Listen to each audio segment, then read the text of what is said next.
በስመ አብ ወወልድ ወመንፈስ ቅዱስ አሐዱ አምላክ አሜን። ፈኖ እግዚአብሔር መልአኮ ወአድኀነኒ። የተወደዳችሁ በዚህ በተቀደሰው አውደ ምሕረት ቃሉን ለምዕመናን ለመንገር ለመመስከር የመጣችሁ ሰባክያነ ወንጌል እንዲሁም አባታችን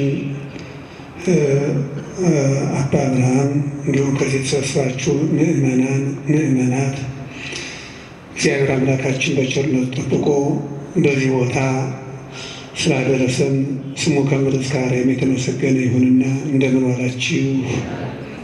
ዋላችሁ? የእግዚአብሔር ስሙ ከምድር እስከ አርያም የተመሰገነ ይሁን። ፈኖ እግዚአብሔር መልአኮ ወአድኀነኒ። የሐዋርያት ሥራ ምዕራፍ 12 ከቁጥር 11 ላይ እናገኘዋለን። ይህንን ቃል እግዚአብሔር መልአኩን ልኮ ከሞት አዳነኝ። ይህንን የተናገረው ጌታችን ኢየሱስ ክርስቶስ የመንግሥተ ሰማያትን መክፈቻ ቁልፍ የሰጠው የሐዋርያት አለቃ አድርጎ የሾመው ብርሃነ ዓለም ቅዱስ ጴጥሮስ ነው። ቅዱስ ጴጥሮስ ሁላችንም እንደምታውቁት የጌታ ኢየሱስ ክርስቶስ ደቀ መዝሙር እስከ ሞት ድረስ ክርስቶስን የተከተለው ሁሉን ትቶ የፈጣሪ ታዛዥ ሆኖ እስከዚህ እስከ ሰማዕትነት በመስቀል ሕይወቱን አሳልፎ እስከ መስጠት ድረስ ለፈጣሪው ታማኝ ሆነ እውነተኛ ሐዋርያ፣ አልጫውን ዓለም ወደ ብርሃን ከቀየሩት አንዱና ዋነኛው ሐዋርያ ቅዱስ ጴጥሮስ ነው። ይህንን የተናገረው ጌታ ኢየሱስ ክርስቶስ በዚህ ዓለም የማዳን ሥራውን ለሰው ልጆች ቤዛ ሆኖ ሥጋውን ቆርሶ ደሙን አሳልፎ ሕይወትን ከሰጠን በኋላ ዓለምን ዙረው እንዲያስተምሩ ለሐዋርያት አደራውን ሰጥቷቸው ኃላፊነት ሰጥቷቸው ከሄደ በኋላ ኃላፊነታቸውን ሲወጡ አደራ ሲጠብቁ በነበረበት ጊዜ ሄሮድስ ጌታን ከሰቀሉት ከጲላጦስ ጋር አንድ ሆኖ ከዘበቱበት አንዱ ሐዋርያትን ያሳድር ነበረ። በሐዋርያት ላይ መከራ ያጸና ነበረ። በሐዋርያት ላይ ብዙ ፈተና ያደርስ ነበረና ከዕለታት አንድ ቀን በዓለ አይሁድ በደረሰ ጊዜ፣ የፋሲካ በዓል በደረሰ ጊዜ፣ የቂጣ በዓል በደረሰ ጊዜ ሕዝቡን ለማስደሰት ክርስቶስን ከሚከተሉ ስለ ክርስቶስ ሞት ስለሚመሰክሩ የጌታ ቅርብ ሐዋርያ ከሆኑት አንዱን ቅዱስ ያዕቆብን በሰይፍ በሕዝብ መካከል አስገደለው። አይሁድ በያዕቆብ ሞት እጅግ በጣም ደስ አላቸው። ንጉሣቸውን ከፍ ከፍ አደረጉት። ንግሥና ለ1000 ዓመት ይሆን ብለው ክብር ሰጡት፣ ውዳሴ ቸሩት። ይህንን በሰማ ጊዜ በከንቱ ውዳሴ የሚደሰተው ሕይወቱን የሚያረካው ሄሮድስ ሞት የሌለ ዘላለማዊ የሚኖር መስሎት በሰዎች ሞት የሚሳለቀው በከንቱ ውዳሴ ከብሮ እኖር የመሰለው ሄሮድስ ይህማ ካለ ዋናውን የሐዋርያትን መሪ የሐዋርያትን አለቃ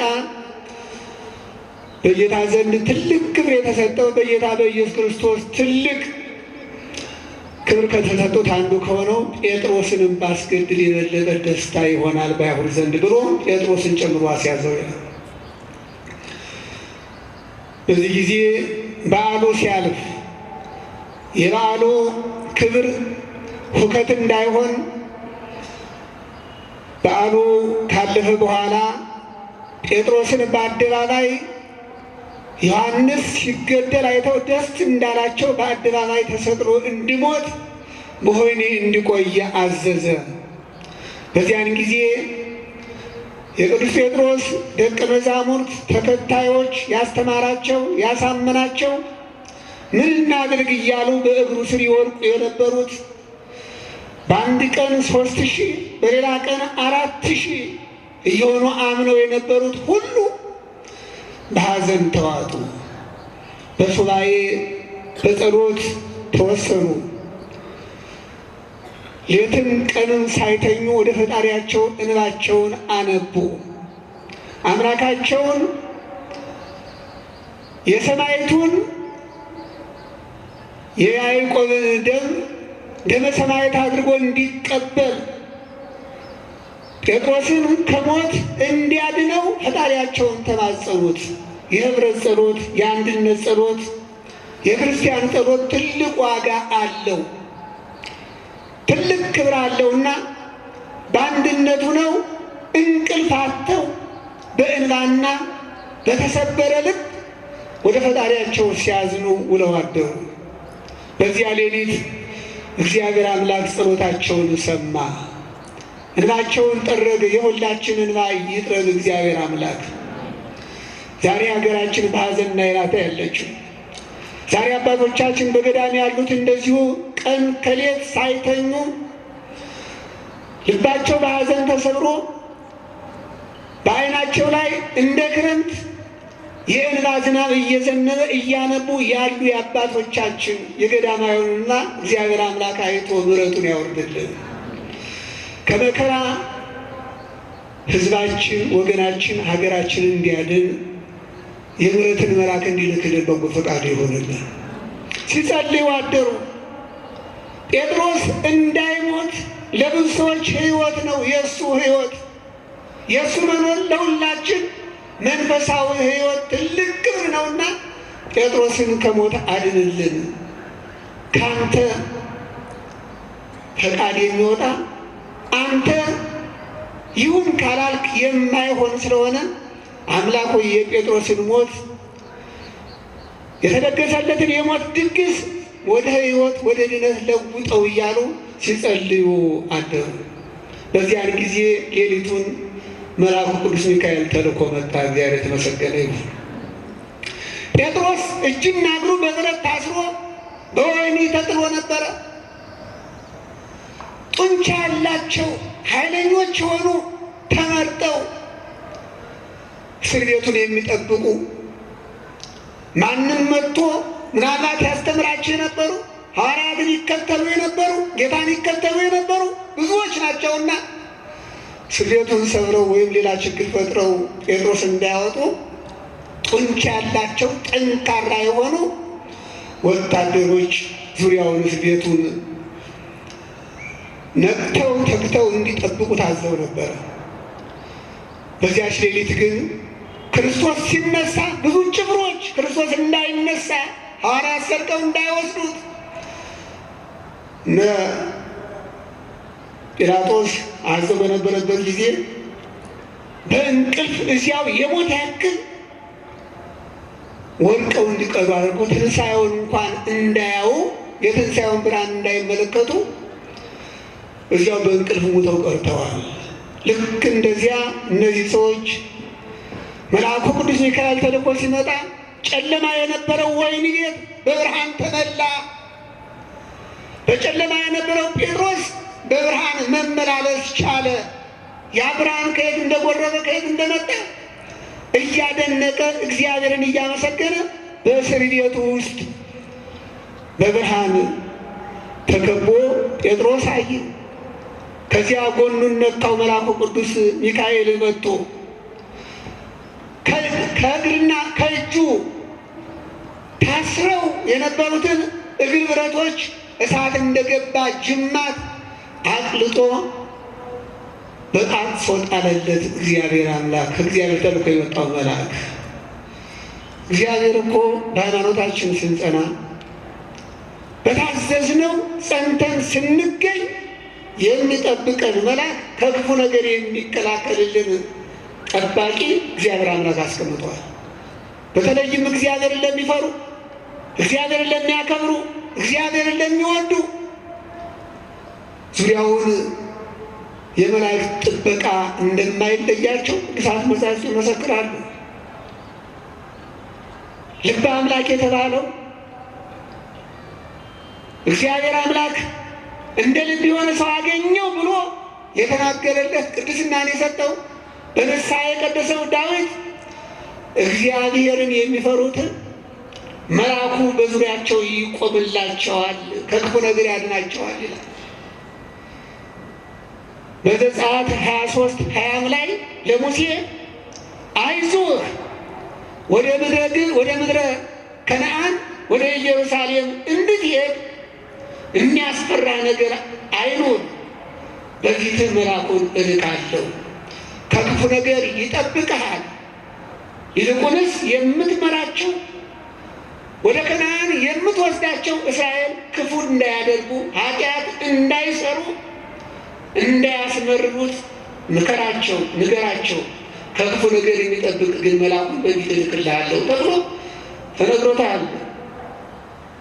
ቅዱስ ሚካኤል ናቸው ደመና እየጋረዱ መና እያወረዱ ምድረ ከነዓን ያስገቧቸው መላእክት ለእኛ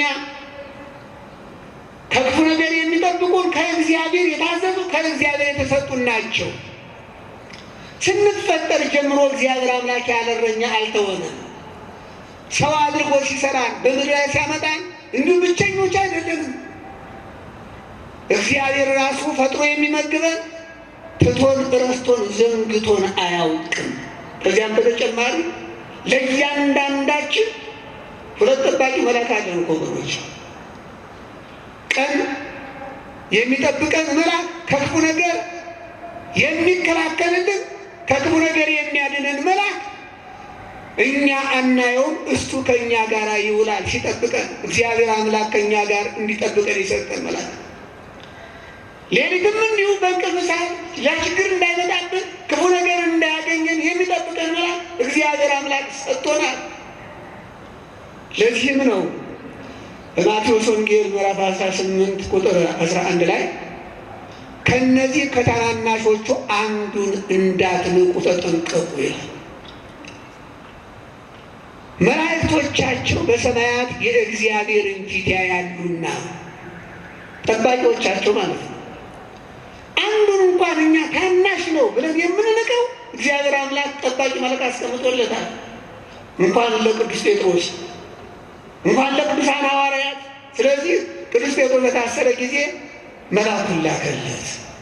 ታስሮ የነበረው እግር ብረቱ ጅማት እሳት እንደገባ ጅማት ቀልጦ ተቆራርጦ ወደቀ። ጎኑን ነካው። ንቃ ጴጥሮስ አለው። በሩ ተከፍቷል።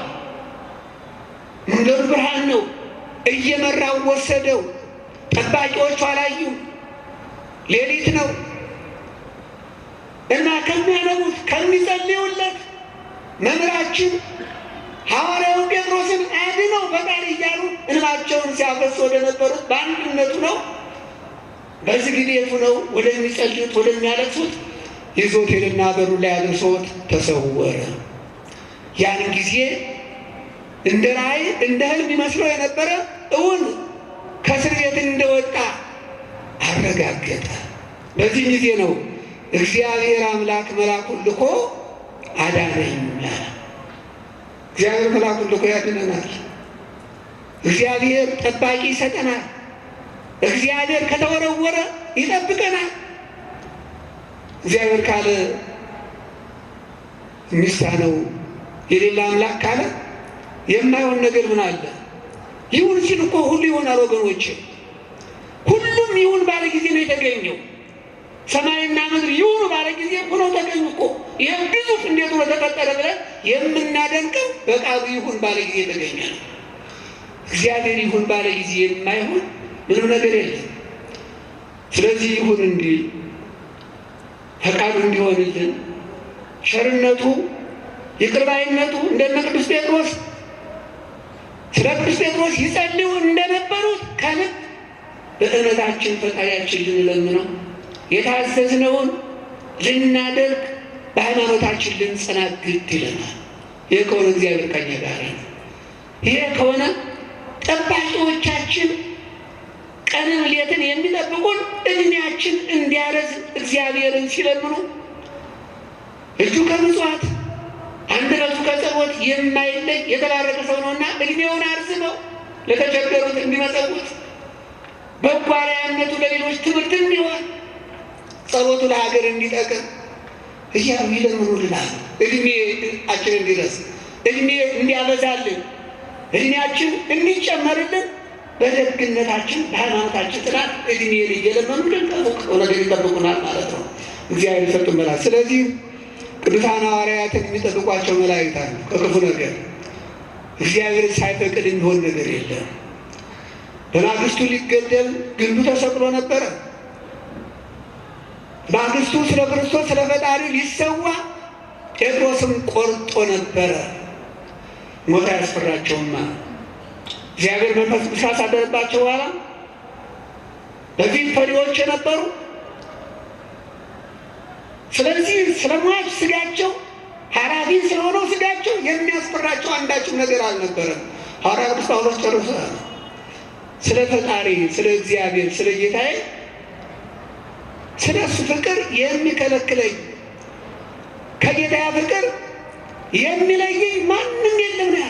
ስለዚህ ከፈጣሪው ፍቅር የሚለየው ማንም ስለሌለ በማግስቱ ተሰቅሎ ለመሞት ወንድሙ እዚያ በሰይፍ ሲገደል አይቶ እሱም ነገ ለመሞት ታስሮ ሰማዕትነቱን እየጠበቀ ነበረ።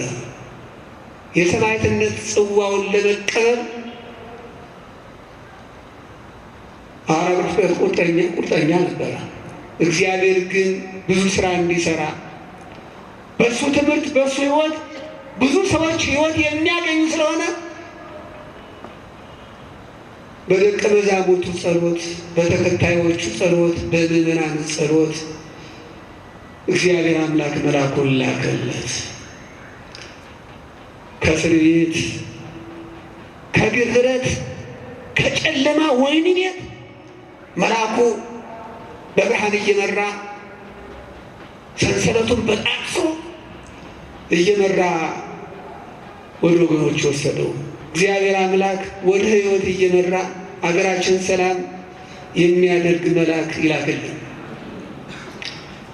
ተጣጣብን ክፉ ነገር ሁሉ እግዚአብሔር አምላክ ይጠብቀን።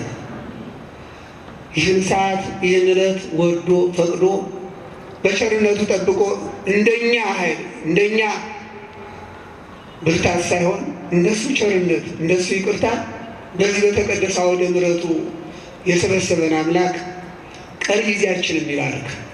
አስተማሪያችን አሉ። ድንገት ስላታዘዝኩ ነው። መታዘዝ ከመስዋዕትነት ይበልጣል ይላሉ አባቶቻችን። ይህን ለመፈጸም ነው። ዛሬ በአጋጣሚ መልአኩን የጠቀስኩት ቅዱስ ዑራኤል ስለሆነ ቅዱስ ዑራኤል በአማላጅነቱ ይጠብቃል። ቅዱሳን መላእክት ጠባቂዎቻችን ናቸው፣ ከክፉ ነገር የሚከላከሉልን አባቶቻችን ከክፉ ነገር ሁሉ ይጠብቋቸው የነበረ እና ሁላችን ቅዱሳን መላእክት በቀኝ በግራ በፊት በኋላ ሆነው ከክፉ ነገር ሀገራችንን ወገናችንን የሚጠብቁልን እግዚአብሔር በቸርነቱ በአባቶቻችን ጸሎት ሰላሙን ያምጣልን፣ ሰላም ያስመሸን።